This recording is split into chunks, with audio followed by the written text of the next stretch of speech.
Hello to everyone and welcome to a Conf42 session with Performanta, and today's session is incident response and incident management. My name is Golan. I am the co-founder and CEO of Performanta, and in the room with me we've got some serious talent that will be able to hopefully enrich your life when it comes to incident management and their experiences. I can attest to the fact that everyone in this room has deep scars on their back. I'm not going to ask them to take the shirt off. It's going to be quite a tough one to watch, and we're going to watch what's going on. It's going to be exciting. In the room, from left to right, we've got Stephen Kreusch. Stephen is running our engineering, SOC engineering, and deep experience within incident management. I'm not going to give you his full background. You need to Google that. It's pretty much out there. And to him is Brendan Kotze, is our Chief Development Officer and also a co-founder in the business. Brendan has experience in the offensive world and the defensive world, and he is known for his wicked sense of humor. No bad situation goes without a smile. And Elad, Sherf, is our head of MS, again, a veteran in the world of cybersecurity, running research labs for various vendors for years, understanding the modus operandi of an attacker. In fact, he can call them by name. I think he can even see their faces when it comes to that. Yeah, it's going to be quite exciting. And I think without further ado, let's just go to the crux of it. And I would like to start with the simplest question that we all need just to set the scene. Stephen, what is incident management? An incident is any adverse security related event which can impact on the confidentiality, integrity, and availability of an organization's information and information assets. That's more of the dry definition. But incident management is dealing with the sort of day-to-day security incidents, but typically is used to refer to major incidents where a threat actor has compromised your environment, and the type of threats that you would be dealing with are ransomware or theft of proprietary or confidential information, loss of your customer database, and so on. So incident management is the whole life cycle around dealing with the investigation, the containment, the hardening of the environment, recovery, and lessons learned, and so on. Okay, so let's smack it straight head on. And I'll go, Brendan, if you don't mind, describe to me the first 10 minutes when you hear that incident happen. How do you, what goes through your head? What goes through customers' heads? What happens at that moment? It's an interesting one, right? I think from different levels. I think from an organizational perspective, I think there's a huge concern or uncertainty about what do we need to do.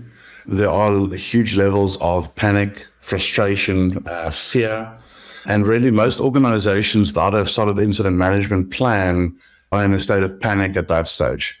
I think that for me, it's Google where the closest Starbucks is and prepare the sleeping bags, right? But yeah, I think an incident invokes an emotional response, predominantly more than a technical one, at least at the initial stages. And again, it's driven by emotion if you don't have a solid incident management plan. Yeah, so I would like for all of you, let's dive into one of the incidents that you guys have dealt with. And we're not going to mention it by names. We're not here to create anyone bad or anyone good in that aspect. The only ones that are bad are the attackers. I would like you to walk me through it. Elad, you landed into a situation that there's an incident in place and now some elements need to be put in place. Take one of the examples and just describe to us roughly what that organization was doing. And tell me about what the responsibility was when it comes to the incident management. Our responsibilities, the client responsibilities.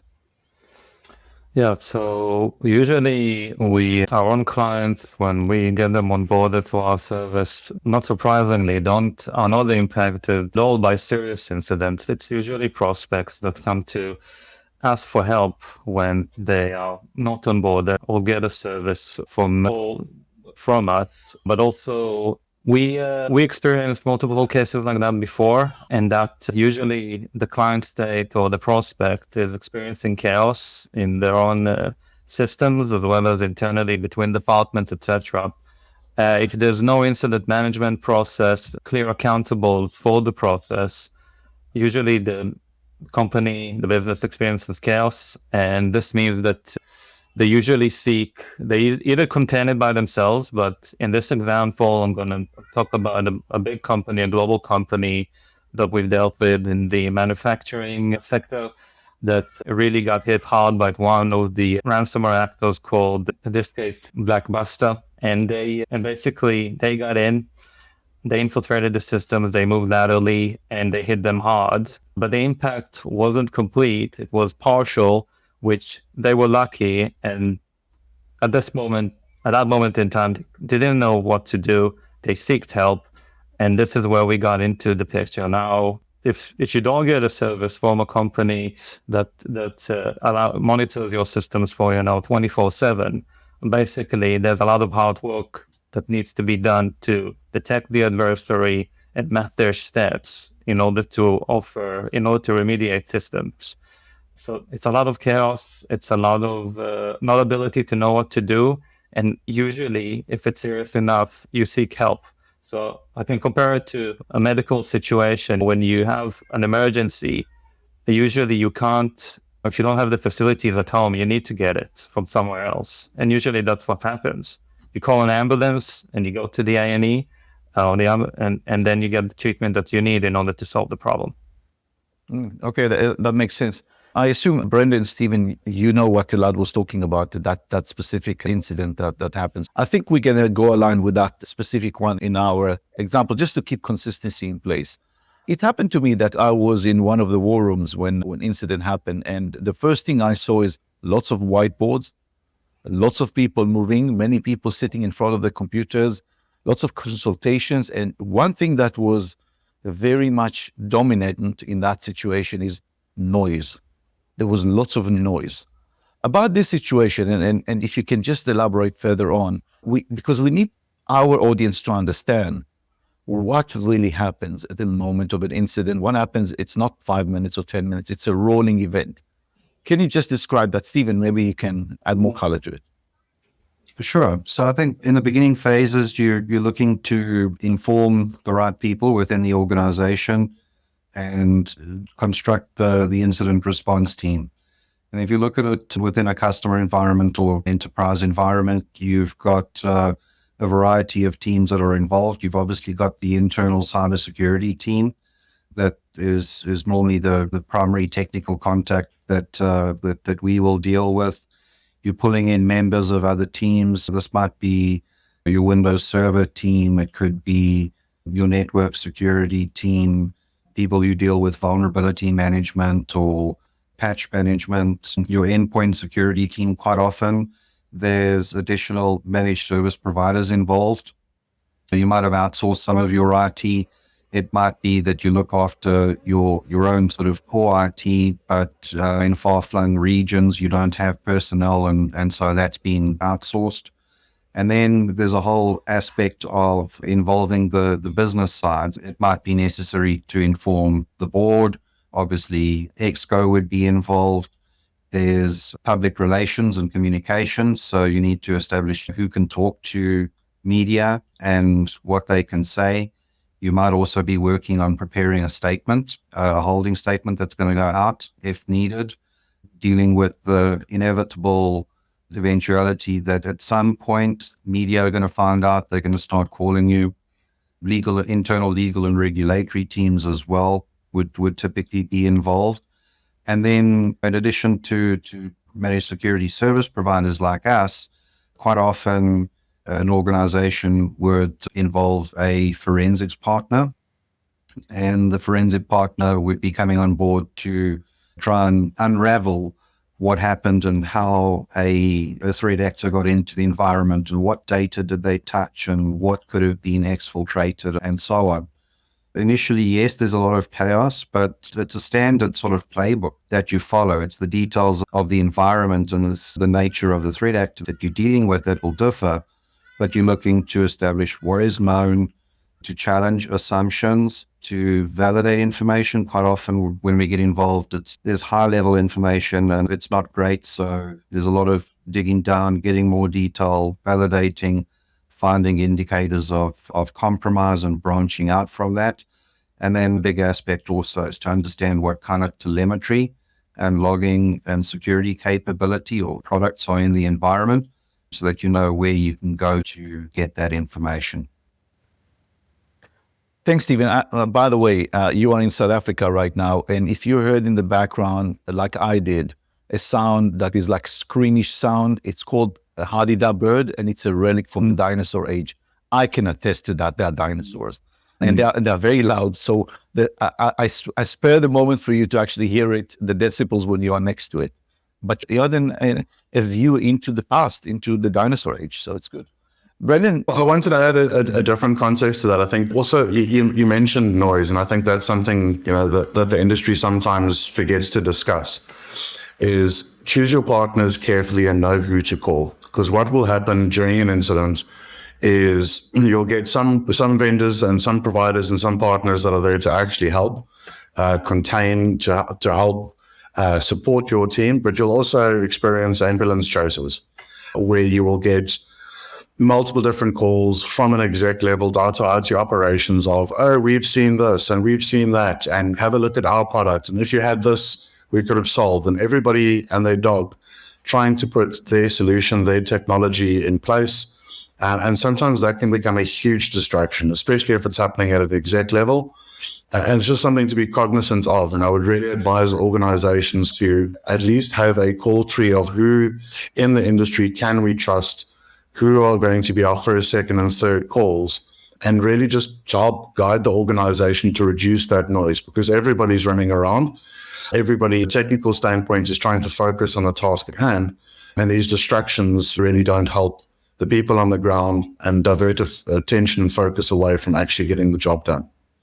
It's very valid, because what you say is that while the CISO is the one right now, all fingers are pointed at, all the light is on his face or her face. The bottom line is this is an effort that is beyond the security. It's IT effort, it is a business effort, and so on. Just describe to me, guys, how important is the leadership from the CISO? How important is the leadership from EXCO? Just jump. So I think the leadership from the CISO is obviously important. At that stage, what you want the CISO to be doing is taking some clear decisions. And as Brendan mentioned, also involving the right resources. So it's key to form that team quickly and to involve external service providers and forensic partners and so on. CISO who's got his stuff together will have prearranged who those partners are going to be. You've got the agreed rates and commercials in place so that you're not wasting time doing contracts and all of that type of thing. EXCO, I think depending on the nature of it, we typically find if you've got a good CISO, CIO, and CTO, then you're golden. Those are the sort of main things. You can work around it if you've got a CISO who's not entirely on board, but it tends to slow things down, and you don't get those decisions. And sometimes it's a tough decision. So we're going to shut down a particular part of our environment to prevent it from being infected, or clear decisions around when we start restoring this environment, we're going to go and forensically scan systems. And if they are known to be compromised, they're going to be rebuilt, or they're going to be cleaned up, kept in an isolated network segment until they're ready to be brought online. And without that, you risk sort of the reinfection of your environment. Leadership is important because you can do the cleanup and return to service the right way, and you can do it the fast way. And what you don't want to be doing is bringing systems back online and you think you've evicted the threat actor from the environment, and now you've just powered up a server that they've got a backdoor on and a secondary access channel into the environment. I remember when one of the banks that we dealt with from an incident point of view, we found the Lazarus Group there at the bank. And I remember the level of conversation that we've had, Stephen, it was mainly you and I at board level. And they said, oh, no, we need to install, we need to make sure that we are ready to work. And we said, no, we have to take back our network. And we do not know what the implications would be. We don't have enough level of monitoring and understanding what it is. And by the way, from that, the analogy that I learned to speak about for a long time is a hostage situation, because when you have a hostage situation in room 401 in the 12 story building, you do not know if the basement is booby-trapped and if there are other hostages in other rooms and you've got the kidnappers walking other corridors. You only know that floor 1 has been compromised. And the take-back is an important part of that. And my question to you guys back is that what tools do we use, by the way, as part of cyber incident management, as part of IT incident management, to ensure that, as you say, and I love the way you mentioned that, it's like you can do it fast, you can do it right.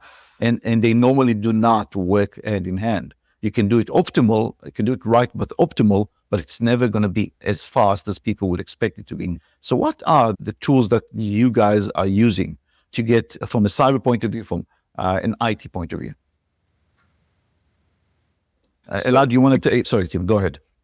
Yeah, so I think one of the key security solutions that needs to be put in place very quickly, if it isn't, or which we would leverage to a large extent during incident response, is endpoint detection and response solutions. So if you've got EDR in place, then prior to the incident, then you've got a lot of telemetry to leverage and to be able to figure out what happened. And so that makes the incident investigation a lot quicker. You've got a far greater sort of knowledge of the extent of the compromise.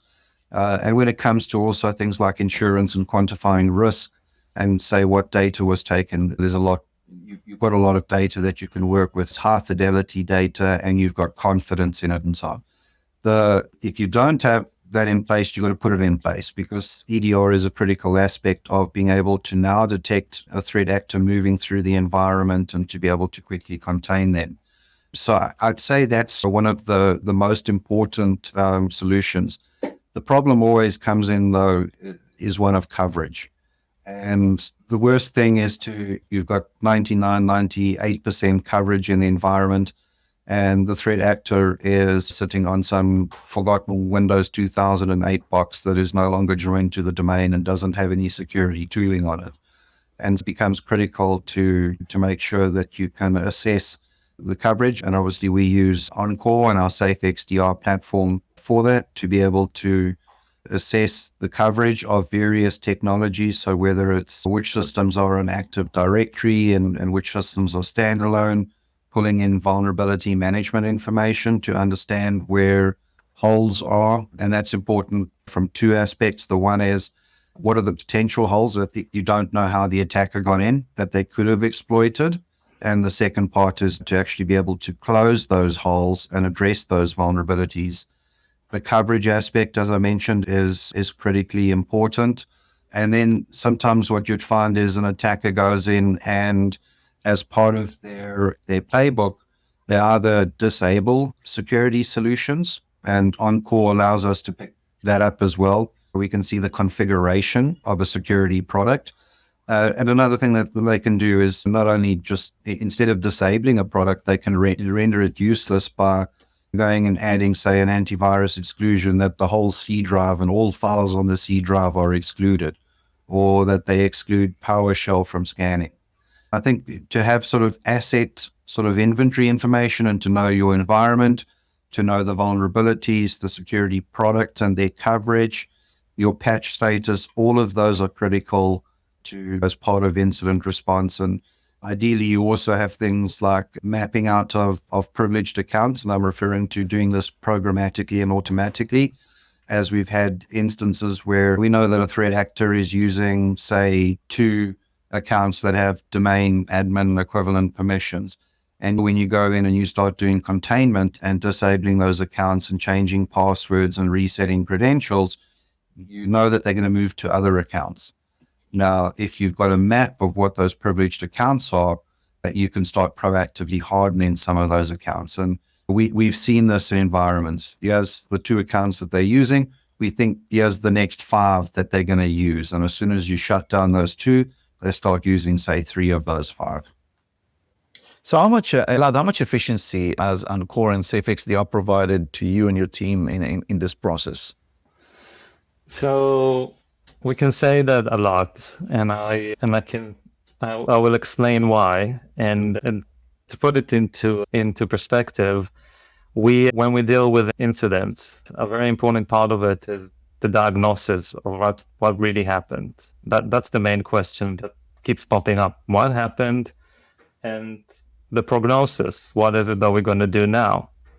And those are the main questions that we see in a state of an emergency. And I'd like again to compare it to the world of viruses and immunity. If you have a very good immunity system, basically you have the antibodies to fight a certain virus, and there's a lot of them out there.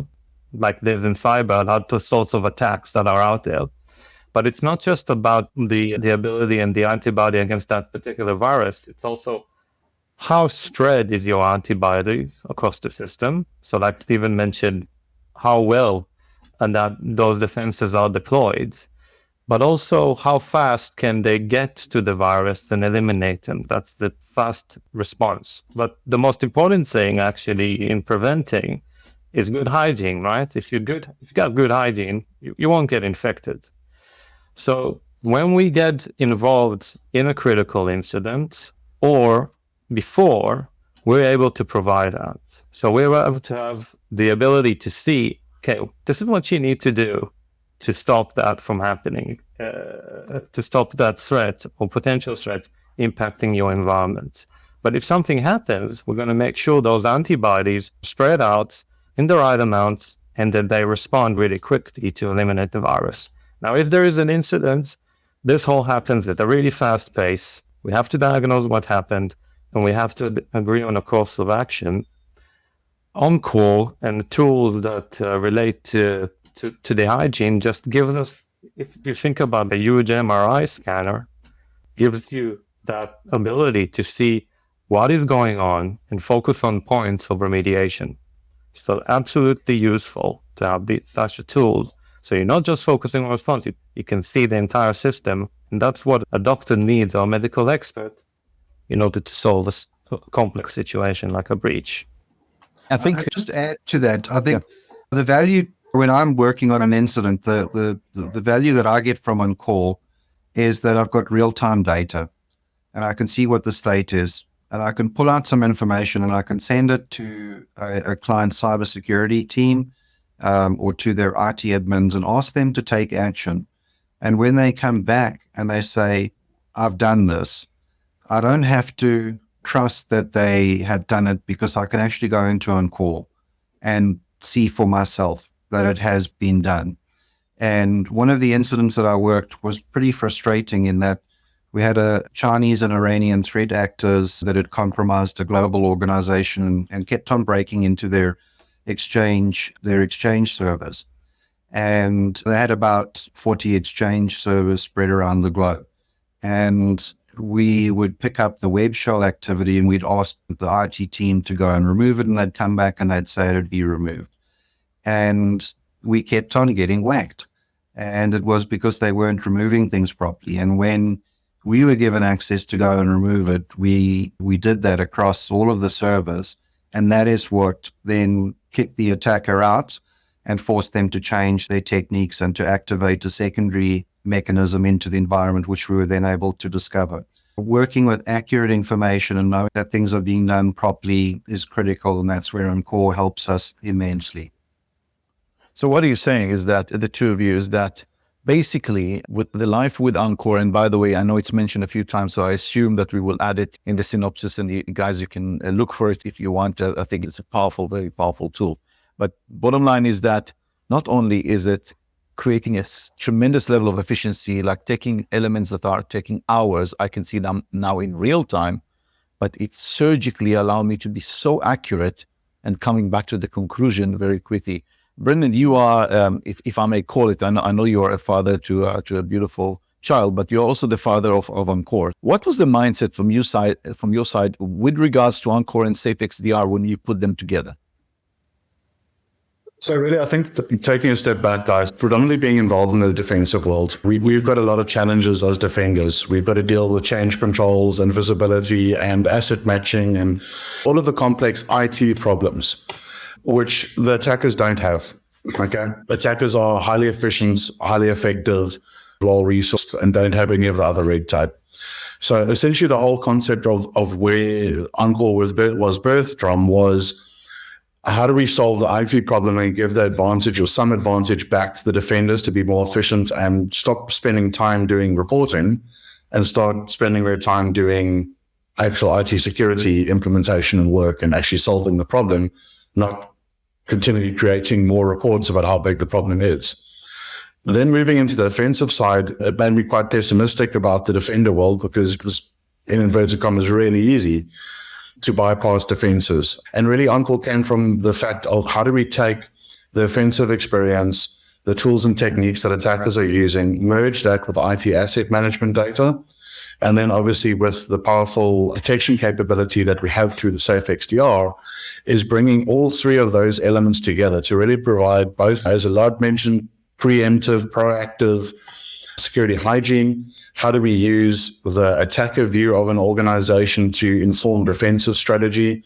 How do we use the incidents that we're actually seeing live at customers through MDR, through SIM, through all of these wonderful detection technologies and capabilities that we have? But how do we take that and translate that back into root causes? Because, as Stephen mentioned earlier, having an incident once is bad enough. But having the same type of incidents, the same type of events time and time again, and not solving the root cause problem just exacerbates the chance and gives that, again, the advantage back to the attacker. So merging all three of those from an external attack surface management, from an internal cyber attack surface management, from coverage, from configuration, to incidents, to rule tuning and optimization and configuration of the tools, bringing all three of those together was really the vision, because we can't solve this problem from either end of the spectrum. It's not only a security hygiene problem, it's not only an incident response or event detection problem, and it's not a containment problem. We have to be able to do all of these things highly efficiently, highly effectively, and then layer things like automation and the advancement of AI on top of all of these tools. Because we want to and we have to be able to respond at machine speed. So I hope that answers the question, Guy, but it was really the merging of three pretty disparate worlds into a single platform and underpin that by a service, because we really actually want to be here to stop the incident from happening in the first place. And if it does happen, we really want to learn from that incident and apply those mitigations back in to not only that customer, but every other customer that we have. Yeah, my take on that, listening to you, is as follows: is that many organizations before there's an incident, there's a reason why incident happened. It's because your hygiene, your proactive measures are not being taken. Your technical debt is massive. People do not take the actions. And I normally say that bad decision making is what leads to a breach. And bad decision making is because there's lack of context and information. And if you don't have proper context and information, you can't make the right decisions. And that creates also friction between especially business, IT, and security. What SafexDR has done for us and for our clients is basically providing that level of fidelity in terms of what the influx of data that we all have. I don't dump it. I take it. I normalize it. I put it in a certain sense that is presenting information, and then I can take it and present it as a form of context to a variety of stakeholders to make the right decision. So while they speak various languages, they still talk about the same problem that they all face. And that's one thing that Encore and SafexDR managed to do to our clients. But what I'm also hearing is that the industry is stuck in reactive mode as opposed to being proactive. And what SafexDR allows us and our clients is to be more proactive, is to find areas of how we can fix things as they move along against potential threats that are either imminent or in the distance. And we can basically go and try and create the right environment for them, which is almost like an adaptive defense. And through the Encore, which creates tremendous efficiency, and the integration with our automation, with AI that we've got, not only have we created efficiency, but we also created consistency and created, therefore, a lot of time saving, whether it is resources, but mostly to handle with a situation or an incident that is basically happening. That's what I'm hearing. So those three pillars of keeping clients truly safe, that's why it's called SafexDR, is having that coverage that Elad and Stephen mentioned in length. They have the ability to be proactive and preemptive, and that you guys have mentioned. And then that leads us to save time and creating efficiency that will eventually either limit an impact when cyber incident is happening, however small or big it is, or lower the risk of being hacked or breached in the future. Before we get into some tips and elements, I just want to say the following, just more of a personal question. Stephen, average sleepless nights for you when incident happens? Many. You end up getting into a cycle where you're working until 2, 3 in the morning, and then you might catch another sort of 3 or 4 hours of sleep, and then you're up at 7 and working again. You can do that for a while, and then you run out of steam and you need a long snooze, and then you start all over again. Incident response is certainly challenging and exciting, but yes, it does give you a couple of lines under the eyes. Yeah. Brendan, Monsters, Red Bulls, how many? Way too many, guy. Can you throw a number? Because for me, 1 is too many. Well, I think the longest one that I've been involved in straight was 73 hours straight without sleep. I didn't want to try and count the amount of coffee and Red Bulls and sleepless nights. I know it sounds bad, my following question, but sleeping in other beds? Did you ever? Sleeping in hallways was my favorite. Elad, your example, give us something that is a bit anecdotal around an incident management from your perspective. Yeah, it's a lot of tension, a lot of worrying, and yes, it is. It has an impact on your mind and body. So how many calls to your lovely wife, honey, I'm not coming home? we work 24/7, so that happens often. But yeah, too many to count, but she understands now. Yeah, I guess that we don't have a choice. We live in that world. We're now into the last bit, because we described the problem, we described what the solution we are providing to our clients, the efficiencies that we create to our clients, and the quality that we provide in real time. Tips from your side, guys. What tips can you recommend to the listeners, to the ones that watch, about incident management, the relationship, IT, business? Give you 3 points that you believe are those that they should be listening to and potentially action on. Brendan, starting with you. I think for me, Guy, it goes back to one of the questions you asked earlier, is leadership, and how important is leadership in it? And I think that is on multiple levels. I think an acknowledgement from the business and the executives in the room that this is a long process. It's a marathon, not a sprint. All of these things can't happen live and in real time. I think the unification of the leadership team during a breach is absolutely critical. The breach politics that come out of it, even internally in an organization, are sometimes quite apparent in terms of finger pointing, blaming, and I think that adds unfair disadvantage to solving the problem where it could be more effective. And really truly just appreciating the amount of time and effort it takes and what it takes from the individuals, because let's not forget that an organization is a victim here, right? They're a victim of cybercrime.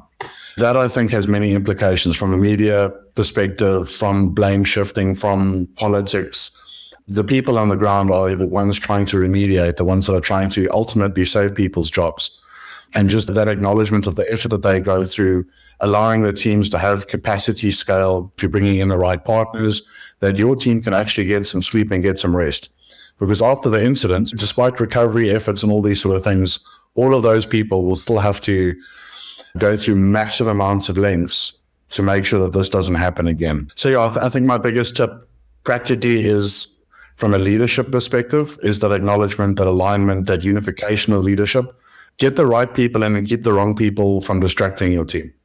Would be so good prep work and tabletop understanding the whole thing and having a unified leadership in place.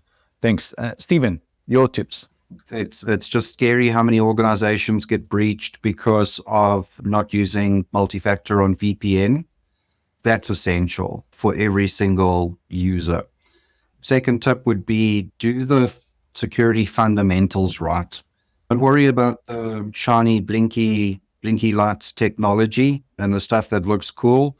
Focus on patch management, focus on vulnerability management, focus on making sure that your security tools are operating correctly, that their antivirus signatures are up to date, that it's correctly deployed everywhere.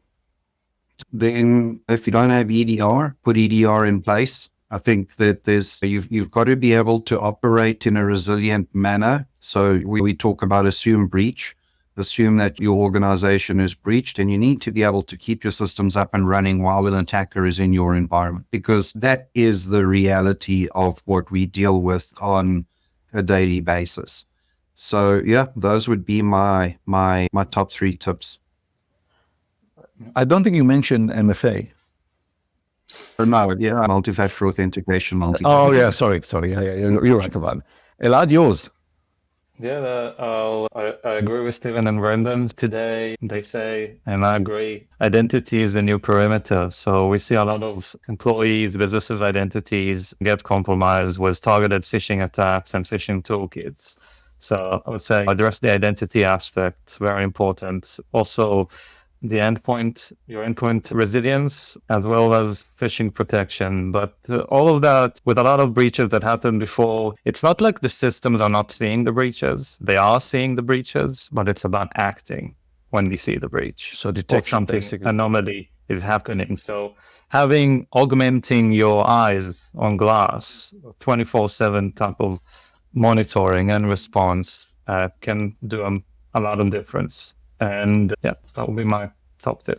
I think with that instead, we do not have L1s in the business. We have automation instead. I assume that you refer to in that aspect is that as much automation as possible, but clean automation, not just automation, is going to create a faster reaction that allows us to get into some answers in place when potentially we see an incident as opposed to something that is rolling into a big breach.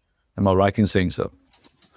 Absolutely. So automation needs to augment the human, and we still strongly believe that the human is the most important part, and automation is there to help. So yes, so that is, and it's all about fast response times, fast detection times, and aiding and detection. Using too much automation actually can make you more complacent. So a fine balance between the two is very important. So my tip, by the way, and thank you guys, this has been really enriching and very important. My addition to your tip at my level of engagement is show true care for the organization, understand the pain that they are going through, be there for them. Don't be there for them by saying, I want to give you this service and that service. Be there for them by just asking how they are, by listening to them, by giving them some tips that are unsolicited, that belong to the process itself. Some of them go a long way and very helpful. So if you are in the service department helping others, or you are within the organization, realize that the pressure is humongous, and just offer a hand and just give as much as possible. But a lot more than anything is understand their pain. It is so much considerably better than if you just ignore the point. I think, by the way, that we are in the end of our time for this show. I want to say a big thank you to the 3 of you. Thank you for sharing your scars. By the way, a topic for another day is like patch management and vulnerability management, because those are like crazy about how they are badly being done. So maybe one day we're going to talk about it in more length. I want to thank you, Elad, Brendan, Steven, for joining me in this conversation. I'd like to thank Conf42 for the opportunity to present what we provide and the uniqueness of our services based on serious level of learnings that we had in the past. This is it from our side. Go well, be well. Thank you so much. Have a nice day.